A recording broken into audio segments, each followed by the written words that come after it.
get away from me. If I was you, I'd watch what you say to me. What you say? Snakes all in my bed, wanna lay with me. This ain't no motherfucker game, why you play with me?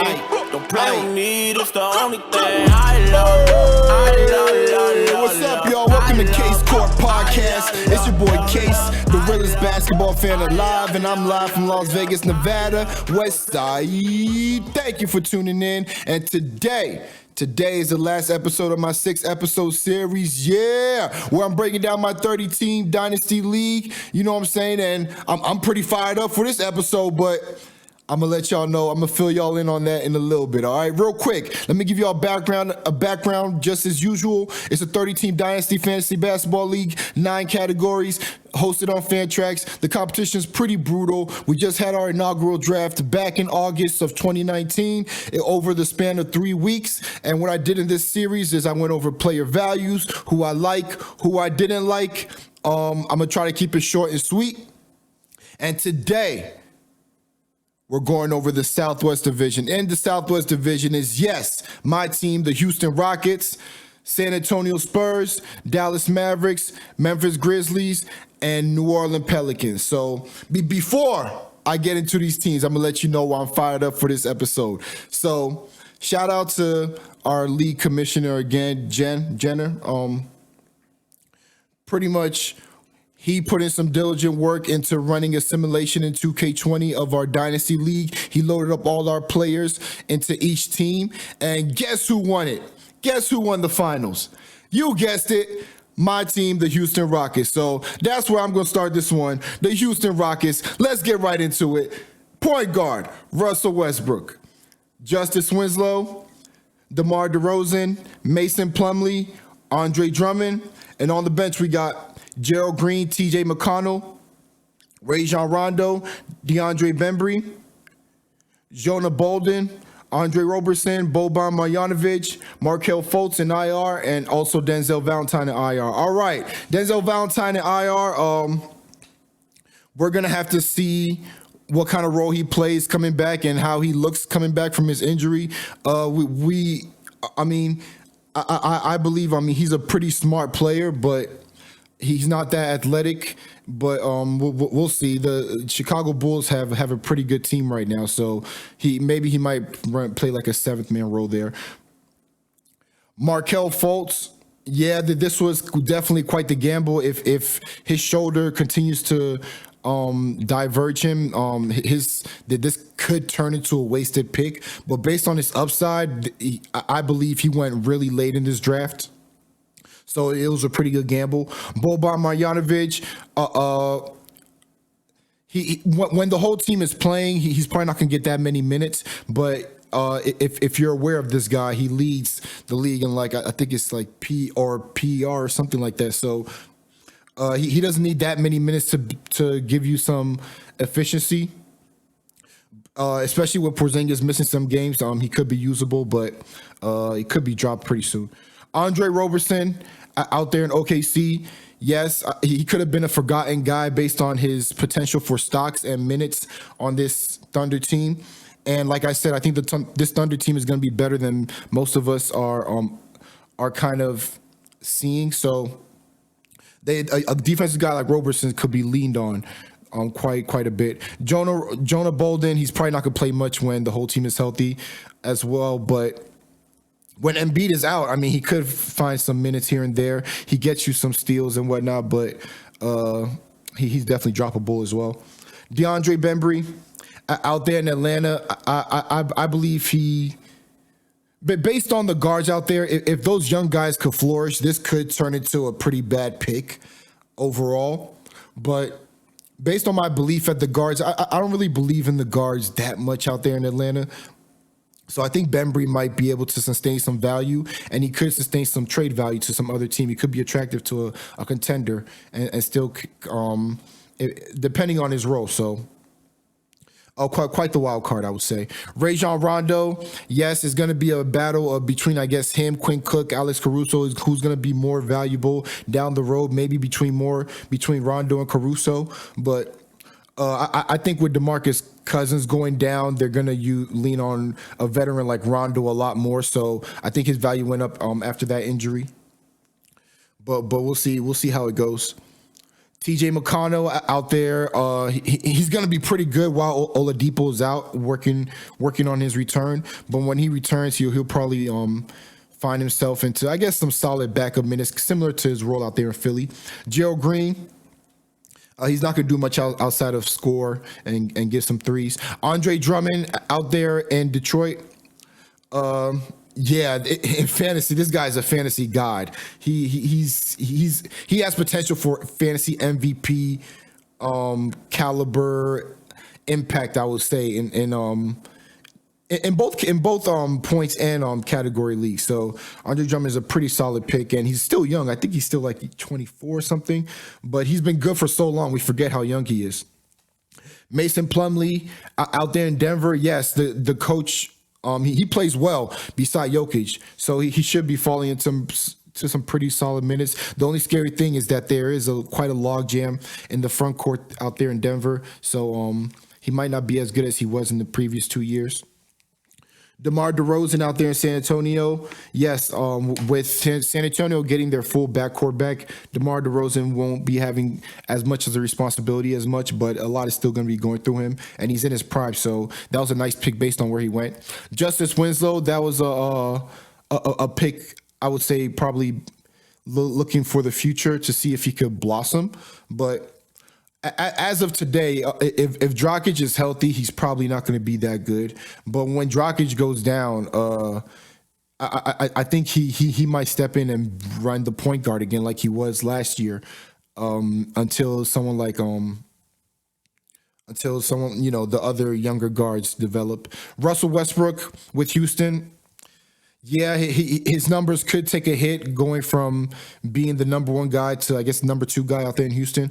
But overall, in being in a better system, with his history of free throws, actually, even though he's been a punt free throw guy for a while, he did kind of show some flashes of improvement in the playoffs. So we'll see. We'll see how it goes. The only scary thing is, I guess, the load management that they mentioned about them. But him and Harden are ballers. I don't see too much rest coming their way. So pretty solid team. I'm not surprised this was picked as the champions by 2K. So next team is San Antonio Spurs.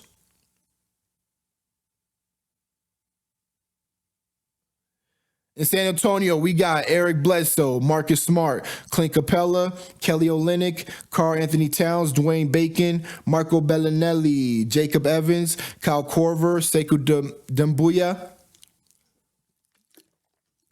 Jeff Green, Robin Lopez, D'Anthony Melton, Chuma Okeke. Okay, Chuma Okeke out there in Orlando. There's quite the logjam in forwards, but he's a rookie. You never know what kind of talent he could show. He was an early pick, so I guess it is a potential steal based on where young guys are going again in this draft. Same thing with D'Anthony Melton, very young guy, and his stocks potential is pretty crazy. So I'm surprised a lot of people slept on him, especially him being in Memphis. That's quite the opportunity out there. Even though we know Ja Morant is the future, D'Anthony Melton could play a nice role right there beside him as shooting guard. Robin Lopez, and I guess there with Milwaukee, they want to see the brotherly love he got there with Brook, but unless his brother Brook is hurt, I don't see him giving too much value. But we'll see about that. Jeff Green out there in Utah has a chance to start. It's going to be quite the battle between him and who's the other forward? I can't come to mind right now. I'm just gonna move on. But Jeff Green is he gives you some sneaky value. A lot of people sleep on him because he doesn't give you many stocks. But as far as points, threes, and rebounds, when he's given the chance, it could be quite the boost. Sekou Doumbouya, the rookie out there in Detroit, yeah, based on where young guys was going, he kind of did slip a little bit. Out there in Detroit, there is an opportunity for him to start right out the gate, even with those other veterans. I mean, they for some reason, they're going to play guys like Langston Galloway 30 minutes or something. So something like that can get in his way. Kyle Korver out there in Milwaukee, they have they're quite deep with guards and wings out there. But here's the thing. The key to getting minutes out there in Milwaukee is your ability to play beside Giannis, and Kyle Korver's game is a nice fit for what Giannis needs to space the floor. So Korver could give you some sneaky value on certain nights. We'll see about that. Jacob Evans out there in Golden State, yeah, outside the starting five, the rest of the bench is kind of unproven. So this is the guy they drafted, and I believe in Warriors drafting. So Jacob Evans, I think they're going to play him quite a bit. This is a nice pick based on how young he is and how late he went in the draft. Marco Bellinelli. Maybe his days of giving you like consistent value are behind him, but start him on the right night, he'll give you some good numbers. Dwayne Bacon, I'm not big on this guy because I don't see what he can do much outside of scoring, but I guess an opportunity out there in Charlotte is worth the gamble to see what he could do. Karl Anthony Towns in Minnesota. Yes. I mean, top 4 guy for the rest of his life. Kelly Olynyk with Miami. He's going to have a pretty solid role out there. Eric Spoelstra loves running his guy, and he's definitely included. So he's going to see 28 plus minutes consistently. Nice value. Clint Capella with Houston. Yes, he's a beast with rebounds, efficiency as far as field goals and blocks. So Capella's a pretty solid pick early. Marcus Smart, the identity of Boston. Yes, he gives you nice value. This is a great value based on where he went as well, given his steals, assists, rebounds, and just in the number of minutes and opportunity he's going to get out there. Eric Bledsoe with Milwaukee. Yes, these vets were just sliding in the draft, and this was another one. So this is another guy that could win you the chip. So, just based on where he went, I'm not going to say he's the best on your team, but if he's your third best guy, this is a 30-team league. Your third best guy is probably going to smash your opponent's third best guy. So Eric Bledsoe is a nice value. Next up, we got Dallas Mavericks. So in Dallas, we got Bojan Bogdanovic, D'Angelo Russell, Harrison Barnes, Kevin Knox, Ivica Zubac, Langston Galloway, Josh Okogie, Dennis Schroeder, Justin Jackson, Taco Fall, Rudy Gobert, and Alex Len. Alex Len, he's on the outside looking in as far as the starting lineup goes, I perceive, but we'll see how that goes. He should still come in and get some solid minutes, I guess, but he's there in Atlanta, so there's a chance to give you some numbers. The interesting about him is he's knocking down threes now, so that's interesting. Rudy Gobert out there with Utah, yes, top 3 to 5 defender in the league.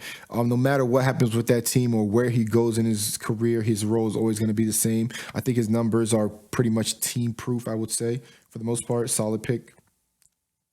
Taco Fall, I don't see him getting much minutes out there in Boston. They're in win now mode, and I don't think he's in form to play for a win now team. Justin Jackson out there in Dallas. I wasn't really a fan of this guy. I was a fan of him in college, but as far as his game in the NBA, I'm not a fan of him in that regard. But I guess out there in Dallas, They did trade for him. I guess they see something in him, so he could have potential for like a 7th or 8th man role out there. Dennis Schroeder, yes, I think this guy was a sleeper,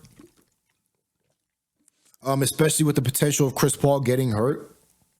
Wow. Dennis Schroeder could give you quite the value. And not just Chris Paul getting hurt, even Chris Paul's potential leaving the team or buyout or trade or whatever goes on with his situation. Dennis Schroeder could remember, Dennis Schroeder is still young. I think people forget how young this guy still is. So he could still step in and, or his career is pretty young. So we could still step in and show us something he hasn't before.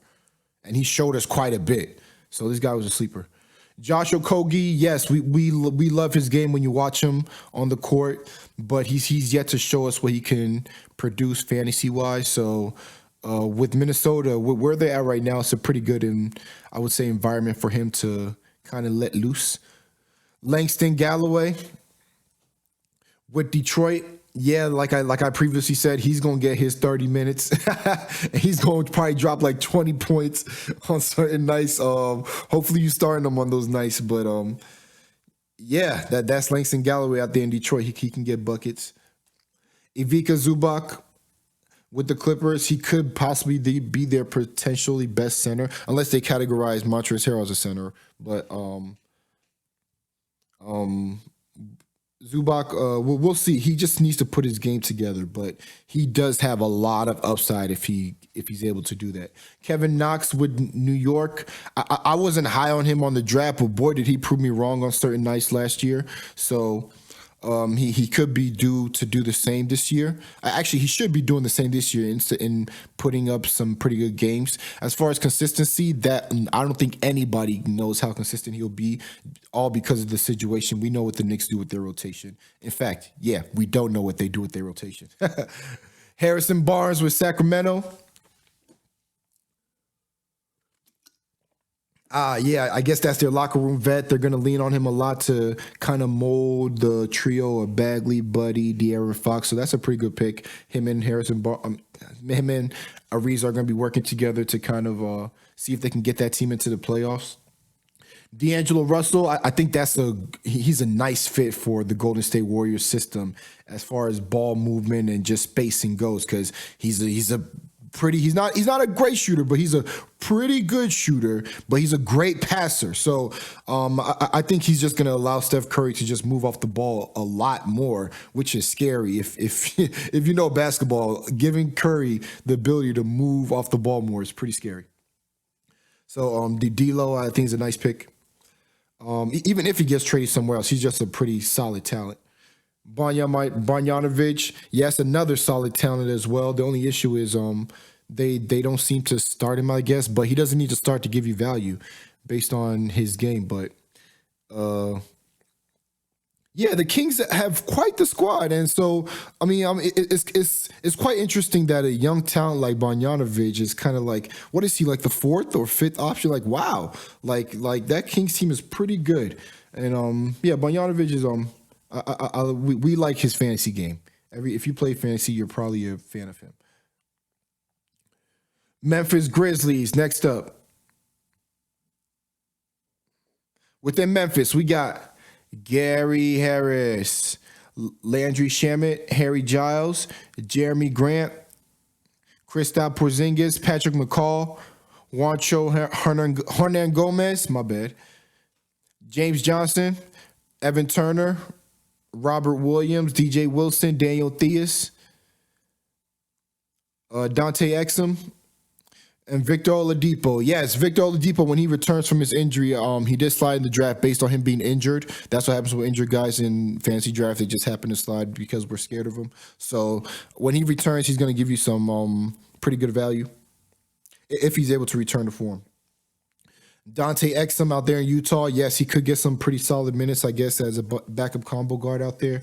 Daniel Theus with Boston, yeah, they loved running him. He gets a ton of minutes, but I think now that they have a pretty good center in Cantor now, he might not be getting any minutes, the same opportunity he was getting last year and the year before, because Boston has been starving for center, and now they are fed. DJ Wilson with Milwaukee, yeah, he gets his run, but I don't see a lot of upside in his game. I guess there is some upside in his game, but just watching him on TV, I don't see a lot of upside in that regard, but I guess he could be an exciting player on a night-to-night basis. Robert Williams, the Time Lord in Boston. Yeah, I like his upside in blocks and rebounds, but I don't like his current situation and it being in Boston. I don't think they're going to use him much. Them being in a win now situation, I don't think he's in form for that. Evan Turner with Atlanta. Yeah, I think he could potentially be a steal for you in certain moments based on what's going on with those young guys there. So if the young guys ain't playing up to par, I could see them relying quite a bit on Evan Turner. So, and he can fill up the stat sheet if he's giving the minutes very sneakily. James Johnson, yes, this was another steal, I believe, just based on him. He's an old guy, so I get it. The OGs go late, like I say, in these dynasty drafts. But James Johnson with Miami, I think that was a steal just based on Eric Spoelstra and how he runs his rotations. James Johnson is definitely embraced by Eric Spoelstra, and he gives you potentially top 100, top 130 value for we don't know when he's going to retire. So yeah, he could give you value for 2 to 3 years, which is solid based on where he went. Hernan Gomez, yeah, he has. I like his talent. He has pretty nice talent. The only issue is the opportunity. Where's the opportunity for him to produce out there in Denver? Denver is probably has the best bench in the NBA, probably. And even last season, when they were suffering from a lot of injuries, Hancho Hernan Gomez. He only had like, it took certain injuries to happen for him to have a good run. He had like a good solid 3-week run. I remember that. But as far as the season wise, the kind of season that Monty Morris and what's his name, Malik Beasley, like the kind of season they had, like Hancho wasn't able to have because he just wasn't, because of guys like Torrey Craig who were given like 30 minutes and whatnot. So I like his talent. I just don't like his opportunity, I would say. Patrick McCall out there in Toronto, I don't think his game is really fantasy friendly, but I guess out there in Toronto, we don't know what's going to happen with them. So I guess that's not a bad stash. Kristaps Porzingis out there in Dallas. You're just going to have to get through this season or two of rest days or rests. What is it? Yeah, rest days. Because as he returns from his injury and whatnot. So I think Dallas is just going to really take their time and let him and Doncic just brew up nice and slowly. Dallas is a very smart organization, so I can see them taking that approach. Jeremy Grant, solid pick, I guess, based on his potential with the being in a better system in Denver, I guess, but there is quite the logjam in forwards. Harry Giles, same thing in Sacramento. I like his, even though he's a young talent, if he could, once he gets the opportunity and starts playing well, this guy will turn into a steal. But as of now, we just have to see him get the opportunity with and see how Luke Walton runs his rotations and whatnot. Landry Shamet out there with the Clippers, yes, he's going to play a big role as far as spacing the floor. They need him to space the floor for Kawhi and Paul George to operate. They don't have a lot of shooters out there, so Shamet is definitely on the top of the list in that regard. Gary Harris with Denver, yes. This is the guy, this type of guy that just improves every year. But the only issue is he just can't stay healthy.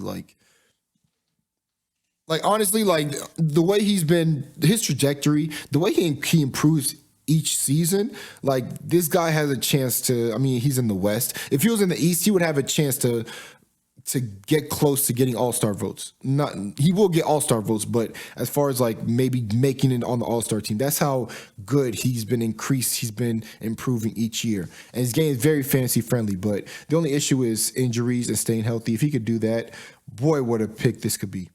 Last but not least, New Orleans Pelicans. We got Steph Curry, Terry Rozier, OG Anunoby, Kent Bazemore, Brook Lopez, Alan Crabb, Devontae Graham, Ignis Brazdeikis, the forward from New York, the rookie, Isaiah Hartenstein, Ivan Rabb, Alan Smailagic, and Jackson Hayes. Yeah, Jackson Hayes with New Orleans. We don't know how long the wait will be. It could be as soon as this season that he starts to pop. But yeah, he showed his upside in the summer league, so pretty good pick. Smailagic out there with Golden State. The fact that Golden State drafted him, I would say it's not a bad pick. But I don't know too much about his game to judge. Ivan Rabb out there in Memphis. I don't see where he can get too much of an opportunity. He will get some backup minutes, but based on his game, I think he needs a lot of minutes to produce. Isaiah Hartenstein with Houston, this isn't a bad stash based on his upside. If he can put his game together and get into the rotation, it's not bad. But as of now, he's not going to do much for you or anything for you. Ignis Brazdeikis, I'm not aware that aware of this kid's game out there in New York. But the fact that it's the Knicks, I'll tell you this guy could pop out and start dropping 20 points, 11 rebounds, knocking down 3 threes and 2 blocks, as far as I know. So Devontae Graham with Charlotte. Yes, I think this was a solid pick. This was a nice steal, a nice slip based on where he went. I know a lot of it just see Terry Rozier just taking over and starting to blossom out there in Charlotte, but Devontae Graham could be knocking right on his door. I don't think Terry Rozier is that much better than Devontae Graham. Devontae Graham is pretty good as a point guard, at least. Alan Crabb out there with Atlanta. I think, they have quite a few wings out there, so I don't know how big of a role he's going to be playing. But if he can catch hot and you start him, you can blow some people out of the water with the threes. Brook Lopez, same thing, 3 and blocks beast. Out there in Milwaukee, he's just ride him till the wheels fall off. He'll give you great value. Ken Bazemore out there in Portland. Yes, I love his talent. I mean, his talent is very fantasy friendly, but I don't know how much of an opportunity he's going to have out there in Portland. But I guess it's not that bad of a gamble based on his fantasy profile and his age. He's still relatively young. And out there in Portland, I wouldn't say relatively young, but he's in his prime, I would say. But out there in Portland, they have quite a few guards out there, so he could be on the outside looking in on some nights. OG Anunoby out there in Toronto. Yeah, I like his game. But as far as fantasy goes, I haven't seen him put together nice fantasy numbers, so I guess that's yet to see. But out there in Toronto, Kawhi's gone. You jump on them players and see where the value goes. Terry Rozier out there in Charlotte. Oh, I just spoke about him. That's actually smart. Devontae Graham and Terry Rozier. Okay, Terry Rozier out there in Charlotte. I'm not too big on him. I say blossoming the way a lot of people think. His projections here say 17, 18 points per game. That's possible, I guess, with it being Charlotte. But I don't know. Just by watching him, I feel like I love his game from a defensive, motivational standpoint. But as far as being able to put up numbers on a consistent basis, I don't really see that happening. Steph Curry with Golden State, yes, he's going to be a monster with KD gone, with Klay out this season especially. He's going to be a monster. His game is very fantasy friendly. It'll age well. Great pick. So now this is the section where I pick the best team and the worst team. Like, based on my reaction, straight up, my team is in here.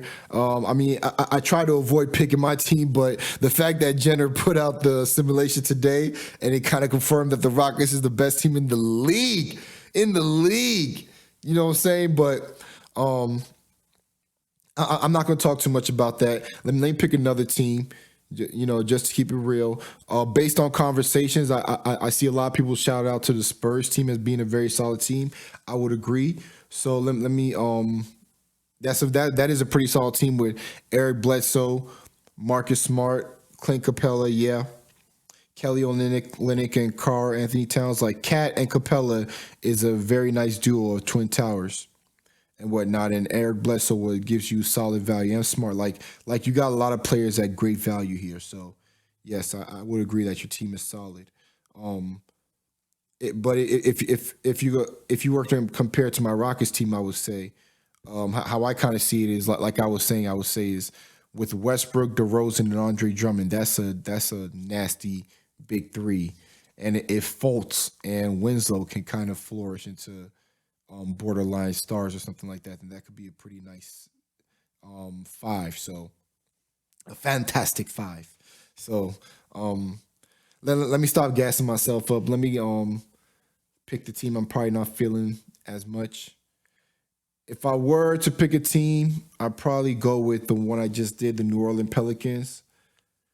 Although I love the duo, the way Steph Curry and Brook Lopez fits, that's That's a smart fantasy duo, and also the fact Terry Rozier and Devontae Graham. So you got that yin and yang factor going on. I like that. My only issue is I would say like Anunoby's. I would say he's